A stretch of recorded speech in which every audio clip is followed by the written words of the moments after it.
What is up, everyone? Corn O'Keefe back yet again, and as the title implies, I'm bringing you a little versus battle, folks. Specifically, Super Perfect Cell versus the Silver Surfer, Dragon Ball versus Marvel Comics. Now, before I fully get down to business, I do want to point a couple things out. I will be sticking with consistent scaling, feats, and statements for this situation for both characters. And I will be mainly using the manga for Super Perfect Cell unless certain things in the anime do not directly contradict what is shown in the manga. So without further ado, let's get down to business. I say we go ahead and start off with Super Perfect Cell himself. Now, we won't be going into a full-on origin story, as I'm sure at this point we all get the gist of who Cell and the Silver Surfer actually are. So with that being said, let's go ahead and go over Super Perfect Cell's attack potency starting off. So as we know, Perfect Cell, who had already absorbed Android 17 and 18, literally blew himself up, came back as Super Perfect Cell, and at this point, he was directly confirmed to be able to destroy the entire solar system.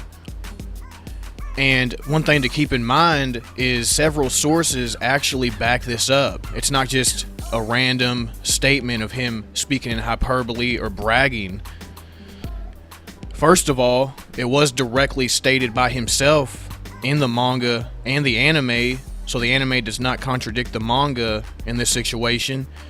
And in two different guidebooks, it's verbatim stated that his Kamehameha can in fact blow away the entire solar system. And I know video games are technically non-canon, but as even more supporting evidence, in one of the video games he actually does destroy the solar system. And again, I'm not saying it's legit canon, but it can be looked at as supporting evidence, seeing as all these different sources agree Cell can indeed destroy the solar system. And there's actually feats from weaker characters backing this up as well, like First Form Frieza casually destroying Planet Vegeta, a planet with 10 times the gravity of Earth. This was actually calculated to be 1.7 tenatons of TNT, which is actually high dwarf star level, and I'll leave a link to that full calculation down below so you can check it out.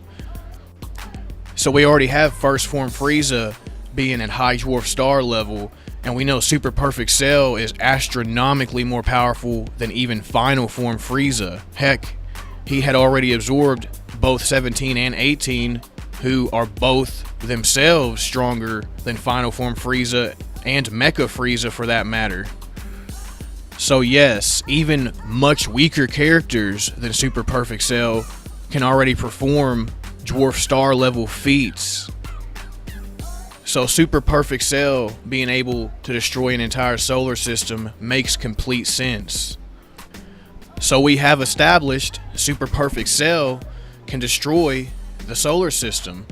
So let's go ahead and move on over to speed. How fast is Super Perfect Cell? Well, we first must look back at a couple of weaker characters, folks. One being Raditz, Goku's brother, and the other being Goku himself as a Super Saiyan on Namek. You see, both of these characters have confirmed power levels, and as we know, when you raise your power level or your ki, you also raise your speed and your durability, all your other stats, all of them go up. And even Vegeta verbatim confirmed this himself in the manga on Planet Namek. If my power level rises, obviously so does my speed. Now, there are some rare situations where this is not the case. However, it is stated otherwise in these rare situations, such as Ultra Super Saiyan or Super Saiyan Grade 3 Trunks, the big buff Trunks, who actually was verbatim said to lose speed but gain more strength. So other than rare situations like that, ki does in fact boost your speed, your attack power, your durability, all your stats. And I do want to point out that these power levels within the Saiyan Saga Namek and Frieza saga are actually confirmed and official power levels, so we can actually use these power levels to help gauge just how fast and strong future characters are from scaling off these characters that have performed feats in the past. Now, what we need to keep in mind here is Goku's brother Raditz had a confirmed power level of 1500. He actually dodged the special beam cannon from Piccolo. Now, this special beam cannon is around roughly four times faster and stronger than his casual attack that he used to blow up the moon. Now, this attack that blew up the moon, it reached the moon in at least around 4 seconds. Meaning the special beam cannon should at least be around the speed of light, meaning Raditz himself should at least have light speed reaction time and short burst combat speed.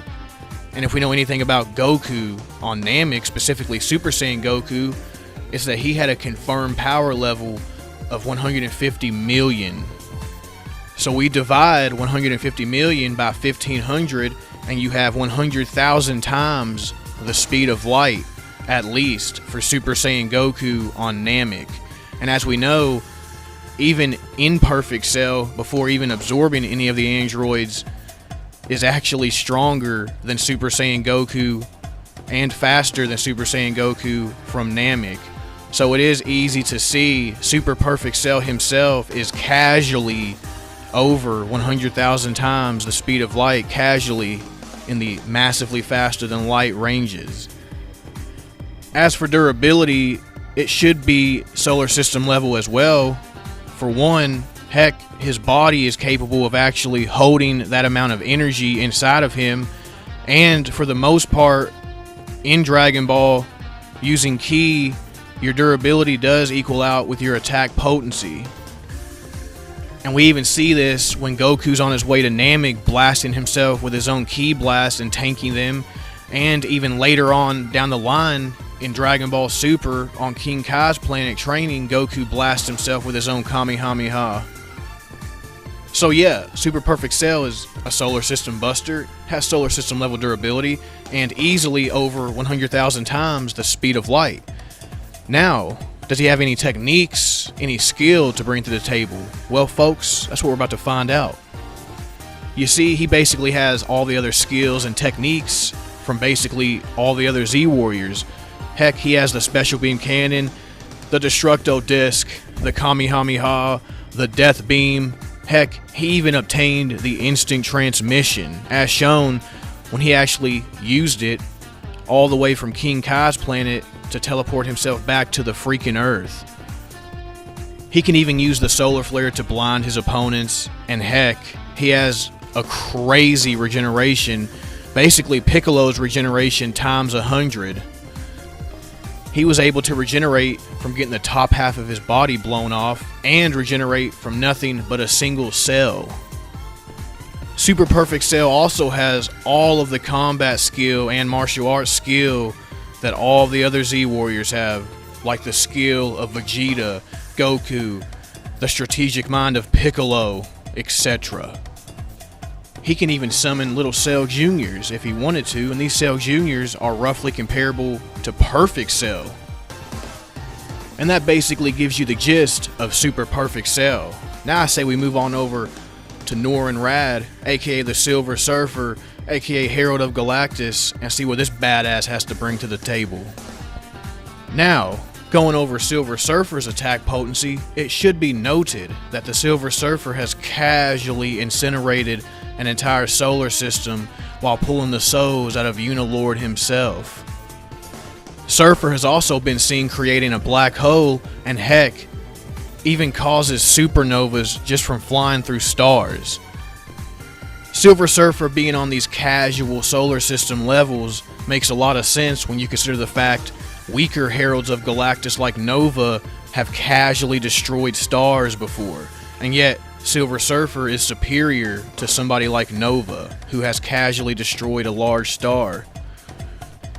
Now, Silver Surfer has also kept up with Thor, the Asgardian god of thunder, on several occasions, damaged him, took blows from him, And if we know anything about Thor, Thor alongside Beta Ray Bill could casually destroy one of Surtur's portals that was actually larger than a star. So it is very, very clear to see Silver Surfer is casually and consistently in the solar system ranges of power very easily. And now I'm sure everybody's wondering just how fast this badass actually is. Well, folks, pretty freaking fast. As we all know, he was able to travel 500,000 light years in a very, very short period of time. Now, this would easily put him billions, possibly even trillions of times the speed of light, depending on how you calculate it. And I would also like to point out, he has been seen on a couple of occasions going so fast that he's actually able to travel through time with his speed alone. Yeah, folks, he can reach such a velocity, he can travel through time, which technically means immeasurable speed. Now, I personally do think he is consistently massively faster than the speed of light, but I did want to point out there has been a couple of occasions where he has been able to time travel with his speed alone once he reaches a certain velocity. I basically want you as the audience to have your own interpretations of his speed and your own opinions, which is why I'm laying two different things on the table here. And even though I personally think he is more consistently massively faster than light rather than immeasurable, immeasurable speed is still something that is on the table nonetheless. Now, some people might say, well, that's just his travel speed. Travel speed does not always correlate to combat speed, and you'd be right. However, Silver Surfer has proven that he can actually fight at these speeds as well, as shown when he literally fought a clone of himself, and has fought against Thor on several occasions going at these speeds as well. So it is very easy to see that not only his travel speed, but also his combat and reaction speed are all at least massively faster than the speed of light. Now, I'm sure you're wondering, well, how durable is this badass? Well, folks, that's what we're about to find out. As mentioned earlier, Silver Surfer can easily fly through supernovas unfazed. Heck, he literally took an entire solar system blowing up on him when his shields were down and he was freaking off guard. And if you do manage to damage him, well, he actually has an insane regeneration capability, crazy healing factor. So crazy, he's actually been able to reform from snow before. And on top of that, he's actually recovered from complete atomic destruction. So yes, Silver Surfer is casually solar system level in terms of attack potency and durability, and easily billions if not trillions of times the speed of light bare minimum with possible immeasurable speed. Now I think we need to go over some of his abilities and crazy hacks. Silver Surfer literally has the ability to BFR his opponent if needed, as shown when he trapped one of his opponents inside of his actual surfboard. He has insane matter manipulation. He also has the ability to actually absorb energy, and heck, he's actually turned the Incredible Hulk back into Bruce Banner before. Heck, he's even been shown capable of destroying souls. Heck, he can even turn intangible and phase through objects or his actual opponent.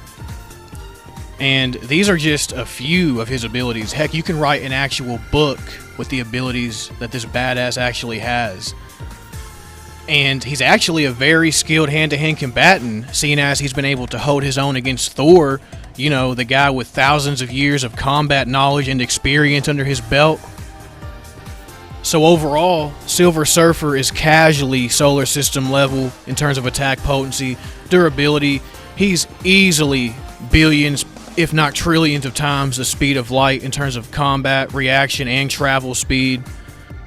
He's honestly a very skilled fighter and has a bunch, and I mean a bunch, of crazy abilities and hacks to bring to the table.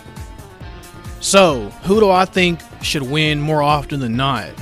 Well, folks, I gotta go with Silver Surfer more often than not, at least 8 times out of 10. And here's why. While yes, they both can be considered solar system level fighters in terms of attack potency and durability, there is a difference between the two. You see, Super Perfect Cell is literally close to his peak when he is solar system level, while Silver Surfer can perform solar system level feats extremely casually. So yes, while both are in the solar system ranges, one of them has to be near his maximum power output to be solar system level, while the other one can perform these feats casually. And when it comes to speed, yes, Super Perfect Cell can easily be over 100,000 times the speed of light, easily hundreds of thousands of times the speed of light in terms of combat and reaction speed. However, as mentioned earlier, Silver Surfer is at bare minimum billions of times the speed of light, possibly even trillions, and heck, like I mentioned as well, there's also arguments to say he has immeasurable speed. So even going off what I personally think is more consistent, aka him consistently being massively faster than light, he still ends up being faster than Super Perfect Cell. And if you choose to believe he has immeasurable speed, then he is essentially infinitely faster than Super Perfect Cell. Now you might be wondering, what about Cell's abilities? You know, Destructo Disc, Special Beam Cannon, Solar Flare. Won't that help? Won't that hurt the Silver Surfer? And sure, if he charges the Special Beam Cannon up long enough, it could potentially drill through Silver Surfer. And sure, the Destructo Disc could possibly actually slice right through him. That doesn't mean it's going to finish him off whatsoever. And as established, this dude has insane regeneration capabilities. So yes, Super Perfect Cell is going to need to do more than simply drill a hole in his body or cut off one of his limbs.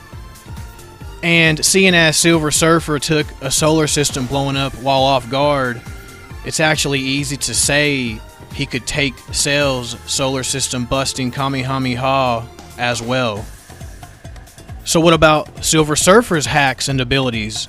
Will they have any effect on Cell? And the answer is yes, actually they will. He could easily matter manipulate Cell. Cell has not shown any resistance to matter manipulation, especially on Silver Surfer's level. Silver Surfer could easily BFR Cell and trap him in his surfboard. He could easily destroy his soul, and we know Dragon Ball Z characters do not have resistance to soul destruction like some Dragon Ball Super characters do. And you could definitely argue Super Perfect Cell is a much more skilled hand-to-hand combatant, although you could argue the other way around as well, because as mentioned yet again, Silver Surfer has held his own against a warrior with thousands of years of combat experience and knowledge under his belt. So at the end of the day, Silver Surfer is casually on the same levels as Super Perfect Cell in terms of attack potency and durability. He's easily much faster than Super Perfect Cell. He can literally tank Super Perfect Cell's strongest attack and recover from Destructo Disc and Special Beam Cannon if absolutely necessary.